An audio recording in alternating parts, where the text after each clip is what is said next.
Nature पक्खों बेशक थोड़े अड़बियां, इसे करके किसे नू चंगे लगदे नहीं।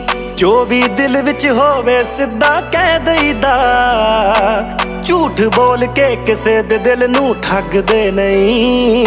ओ हत्थी मेहनत करके रोटी खाई दी, लब चन्नण के एवें वेख किसे नू सड़िया नहीं। सच बोल के कईयां दे दिल तोड़े मैं।